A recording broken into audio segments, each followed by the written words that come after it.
para santri dan jamaah Masjid Al-Fatah yang semoga selalu diberikan rahmat Allah Subhanahu wa taala. Puji syukur kita panjatkan kehadirat Allah Subhanahu wa taala.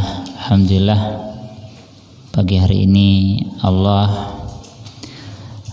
senantiasa selalu memberikan karunia dan nikmatnya kepada kita, dan nikmat itu adalah kita mengawali kehidupan kita pada pagi hari ini dengan beribadah kepada Allah Subhanahu wa taala. Dan kalaupun ketika pengajian ini ada yang mendahului kita, insyaallah husnul khatimah. Pengen gak Pak? Oh, ini Pak pengen ini kayaknya lagi mikir-mikir ya. Kan bagus ya, habis pengajian, habis sholat subuh itu perpisahan gitu ya. Husnul khatimah itu insyaallah. Dan masyaallah itu luar biasa, nikmat yang luar biasa. Dan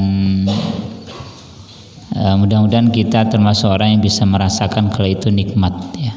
Bisa bangun pagi, bisa sholat subuh berjamaah, dan seterusnya. Karena tidak semua orang yang mendapatkan nikmat itu. Walaupun mungkin banyak juga yang hari ini, atau banyak manusia hari ini ya diberi kehidupan oleh Allah SWT.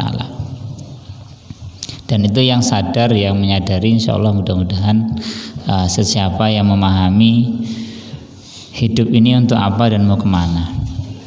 Salam kepada Rasulullah Sallallahu Alaihi Wasallam, keluarga, sahabat, dan orang-orang yang sabar istiqomah mengikuti jalan yang telah beliau ajarkan dan contohkan. Baiklah Bapak, Ibu-ibu, serta para santri yang semoga dirahmati Allah SWT. Mestinya pada kesempatan kali ini adalah beliau Al-Ustadz Ahmad Paiman, akan tetapi karena beliau sedang menjalankan ibadah perjalanan umroh, jadi beliau berhalangan, dan kami menggantikan beliau pada posisi ini. Pada kesempatan kali ini kita akan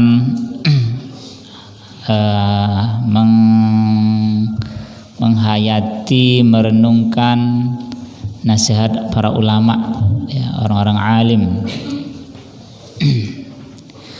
Di antaranya adalah kita akan membacakan atau mendengarkan apa nasihat Al-Imam Ibnul Qayyim Al-Jauziyah tentang mengapa manusia itu terjatuh ke dalam kemaksiatan. Kenapa manusia itu jatuh ke dalam pelanggaran, atau kenapa manusia itu melakukan kezaliman-kezaliman. Mudah-mudahan ini nasihat buat saya pribadi dan juga untuk kita semua. Mudah-mudahan kita bisa menjadi hamba Allah yang sebenarnya. Qala al-muallifu rahimallahu ta'ala wa nafa'ana bi'ulumihi fid dunya wal akhirah. Faidatun bayanu sababil ma'asih. Al-Imam Ibnul Qayyim Al-Jauziyah, ini seorang ulama besar mazhab Hambali dan terkenal dengan ulama yang punya perhatian khusus tentang masalah hati ya, dan juga dalam hal akidah. Faedah kata beliau tentang penjelasan sebab manusia melakukan kemaksiatan, melakukan pelanggaran. Mudah-mudahan dengan kita tahu ini, kita bisa terlindung dari hal tersebut. Kemudian beliau menyebutkan ma akhadal abdu ma hurrima alaihi illa min jihataini. Jadi seseorang itu melakukan perkara yang Allah haramkan, yang tidak boleh, itu kata beliau dilihat dari dua sisi ya. Hamba ini ya kita semua, yang tua, yang muda, ustadz enggak ustadz, kemudian santri enggak santri, ustazah bukan ustazah ya. Jadi karena kita tidak ada yang maksum, Tidak ada yang dijamin tidak melakukan kesalahan. Ihdahuma, ya, salah satunya kata beliau, mengapa manusia itu melakukan pelanggaran, kemaksiatan atau hal yang sejenisnya. Yang pertama adalah su'udzannihi bi rabbih. Apa su'udzon? Buruk sangka kepada Allah Subhanahu wa taala. Itu yang kata beliau yang pertama itu. Karena buruk sangka kepada Allah. Coba kita lihat bagaimana itu ya. Wa annahu law ata'ahu wa asarahu lam yu'tihi khairan minhu halalan. Jadi dia ini menyangka kalau dia itu taat ke Allah, ngikutin aturan Allah dan lebih memilih Allah, sangkaannya apa? Allah itu nggak akan ngasih yang lebih baik, yang lebih baik, nggak akan ngasih yang lebih baik, yang halal, dalam keadaan halal itu Allah nggak akan kasih itu. Jadi buruk sangka. Jadi kalau ikut Allah, lebih memilih apa yang Allah tetapkan, itu Allah nggak akan kasih lebih baik. Berarti kalau taat lawannya apa? Melanggar. Ya, Allah suruh jujur, berarti ya nggak pakai jujur. Gitu ya. Wah, sekarang nyari yang haram aja susah, Ustaz. Mau nyari yang halal gitu ya. Nah ini insya Allah. Dan ini terapannya banyak ya. Jadi keyakinan bahwa kalau kita melakukan sesuai yang Allah perintahkan, itu kemudian berpikiran Allah nggak akan kasihkan yang lebih baik. Nah ini salah satu sumber mengapa manusia itu melakukan pelanggaran dengan kondisinya masing-masing ya. Kan Quran itu turun ya dari zaman dulu sampai sekarang, tuntunan buat kita. Dan polanya ya mirip-mirip, mungkin namanya aja ganti. Jadi berarti kalau buruk sangka lawannya apa? Harus berbaik sangka. Nah, ini adalah keyakinan. Ini adalah inti dari asyhadu alla ilaha illallah. Inti dari syahadat kesaksian. Syahadat kesaksian atau sumpah bahwa tidak ada yang kita patuhi, tunduki selain Allah SWT dengan segala macam konsekuensinya. Itulah iman. Yang nanti kalau pakai logika, kadang logika kita nggak nyampe. Ya karena kitanya aja yang nggak nyampe sebenarnya. Jadi mudah-mudahan kita termasuk orang yang selalu berbaik sangka kepada Allah, dan wajib kita berbaik sangka kepada Allah Subhanahu wa taala. Innallaha, dalam firman-Nya Allah menyebutkan innallaha la yazlimuna an-nasa syai'a. Allah sedikit pun tidak pernah berbuat zalim kepada manusia, sedikit pun. Zalim itu artinya Allah ngasih sesuatu yang nggak pas, itu nggak pernah.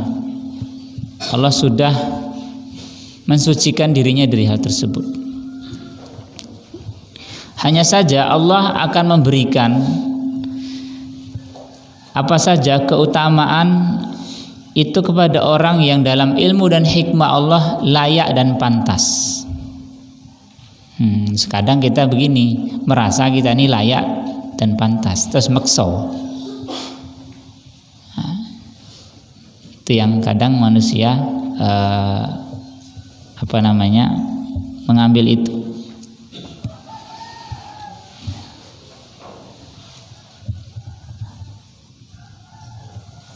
Kemudian yang pertama berarti berburuk sangka, maka lawannya adalah berbaik sangka kepada Allah Subhanahu wa taala. yang dimana Allah SWT zat yang maha rahman dan maha rahim, dan zat yang maha adil, memberikan keutamaan kepada sesiapa yang dia kehendaki dengan ilmu dan hikmah yang dimiliki Allah Subhanahu wa ta'ala. Yang kedua, wasaniyatu, jadi ada karena buruk sangka kepada Allah. Nah, kalau benar itu kayaknya nggak untung gitu aja ya. Benar itu nggak untung, nggak bejo gitu ya. Maka cari jalan lain. Berarti ada Tuhan selain Allah itu secara di pikiran hatinya. Waliyadzubillah. Wasaniyatu, yang kedua adalah ayyakuna aliman bizalik. Nah, yang kedua ini adalah ayyakuna aliman bidzalik wa anna man taraka lillahi syai'an a'adahu khairan minhu. Nah, yang kedua ini, yang pertama itu memang dia nggak tahu ya. Yang kedua ini ngerti. Wah, hati-hati ini ya. Hati-hati kita yang belajar, kita yang tahu. Mungkin udah nggak seuzon sama Allah ya, tahulah. Udah nggak seuzon, wis ngerti gitu ya. Tapi ini ada perangkap yang kedua ya.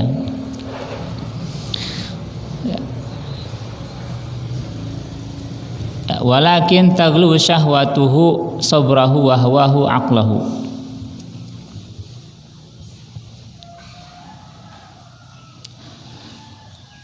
Akan tetapi syahwatnya mengalahkan kesabarannya dan hawa nafsunya mengalahkan akalnya.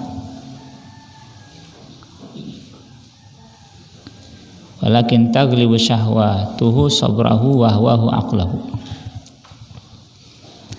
Yang kedua ini dia udah tahu. Nah, maka itu terjadi ya. Waliyadzubillah, ini ngeri juga nih Pak. Biasanya ini di level-level siapa?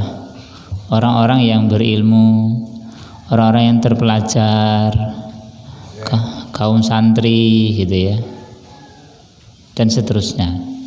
Ya, kita ngerti ini buat cermin, bukan kita buat apa? Buat cermin kita masing-masing. Buat kita bukan untuk nunjuk siapa ya, bukan. Ilmu itu buat kita, buat orang-orang yang dekat dengan kita dan seterusnya. Ya, jadi udah ngerti tapi syahwat. Ya, jadi dia ini kesabaran sama akalnya kalah. Ya, kalah. Yang mengalahkan siapa? Syahwatnya. Syahwat hawa nafsunya. Ya, maka tidak heran nanti ada yang Ustadz Fulan, kemudian ada ilmuwan atau siapa gitu ya, ada kasus-kasus tertentu yang terjadi. Nah, ini pelajaran buat kita. Kemudian kata beliau, fal awwalu min dha'fi ilmihi. Ya, jadi kenapa orang itu suudzon kepada Allah SWT? Kata beliau, karena lemahnya ilmu, pengetahuannya tentang Allah, tentang aturan hidup ini yang dibuat oleh Allah itu kurang. Jadi ya pengertiannya belum nyampe. Maka ini solusinya ya banyak belajar. Dan di zaman kita belajar itu mudah ya.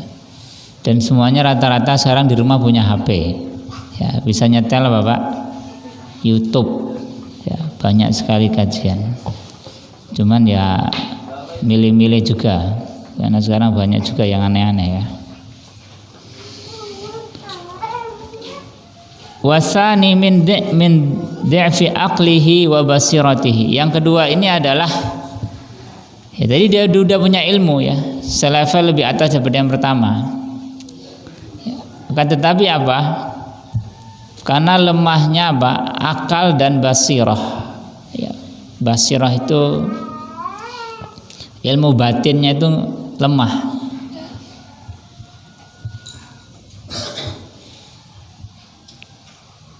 Jadi waliyadzubillah, Maka disinilah Bapak Ibu sekalian kita selalu membutuhkan hidayah dari Allah Subhanahu wa taala. Dan itulah kenapa hikmahnya, itulah kenapa Bapak Ibu sekalian umat Islam itu diwajibkan oleh Allah Subhanahu wa taala salat 5 waktu. Berapa rakaat itu, Pak? 17 ya, 17. Kita jadi di dalam sholat itu Bapak sekalian ada satu doa yang setiap rakaatnya kita minta bagaimana kita itu selalu benar, baik dan benar, baik secara ilmu maupun secara amal. Karena tidak semua orang itu memiliki ilmu, dan tidak semua orang memiliki ilmu itu bisa beramal. Nah, itulah sholat itu menjadi kunci ya. Dan itu kan kita doa, ihdinas siratal mustaqim, ya Allah tunjukilah kami ke jalan yang lurus.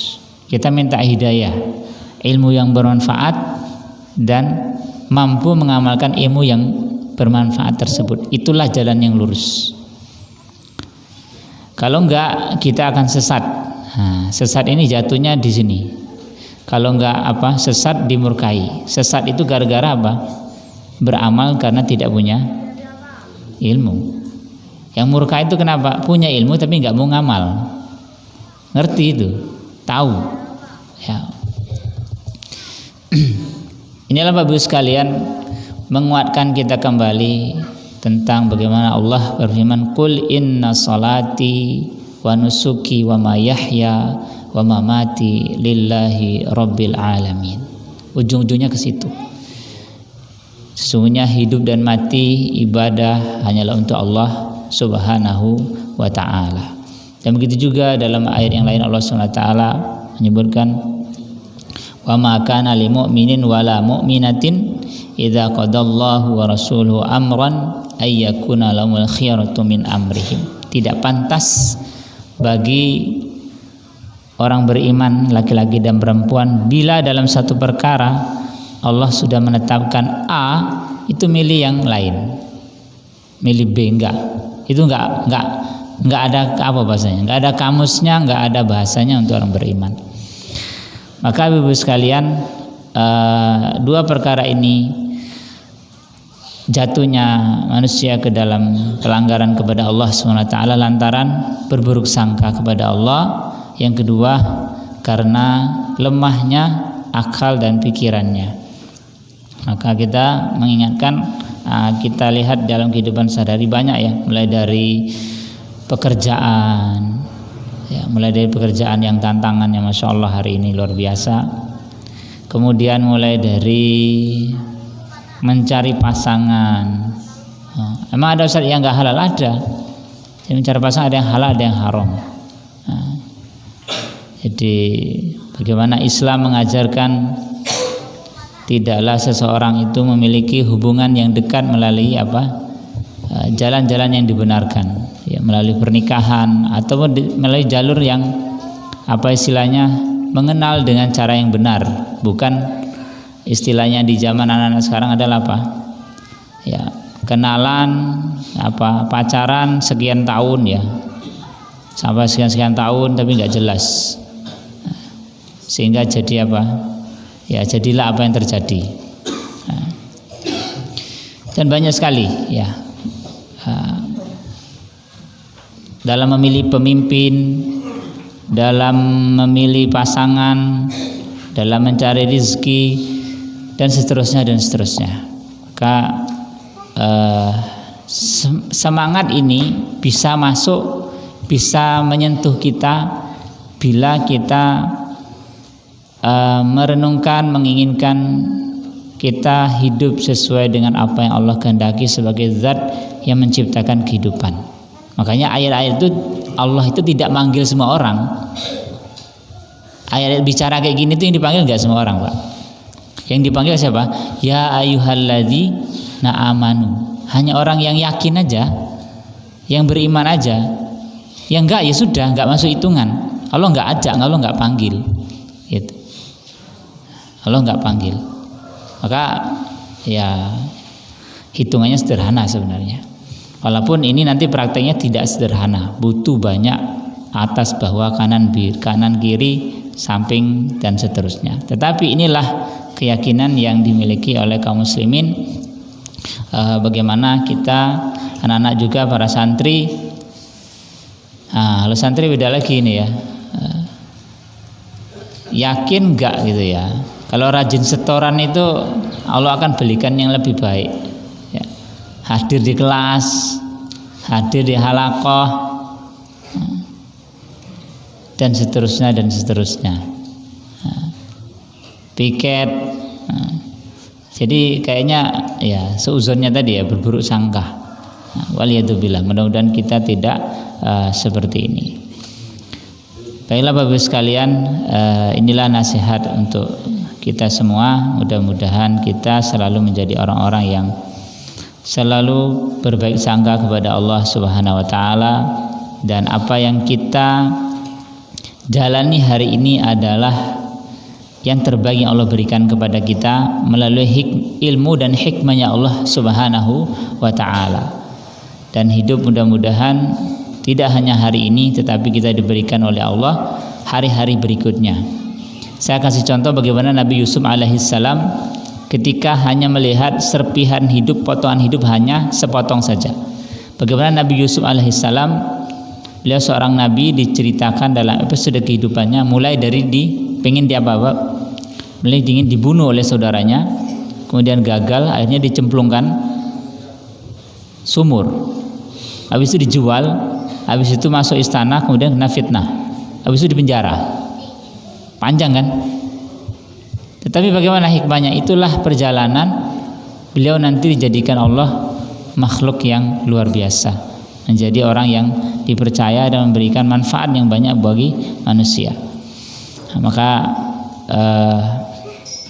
selalu melakukan yang terbaik yang kita mampu, selalu memiliki teman yang baik, ya, lingkungan yang baik, maka itulah yang selalu menguatkan kita. Dan Allah ingatkan dengan wal asri innal insana lafi khusrin illal ladzina amanu wa amilus solihati wa tawassaw bil haqqi wa tawassaw bis sabr. Aqulu qouli hadza wa astaghfiru lakum fastaghfiruhu innahu wal ghafurur rahim. Wallahu ta'ala a'lam wa ilmu ahkam wa atam wa sallallahu ala nabi wa ala alihi washabihi wasallam. Terima kasih, jazakumullahu khairan katsira. Assalamualaikum warahmatullahi wabarakatuh.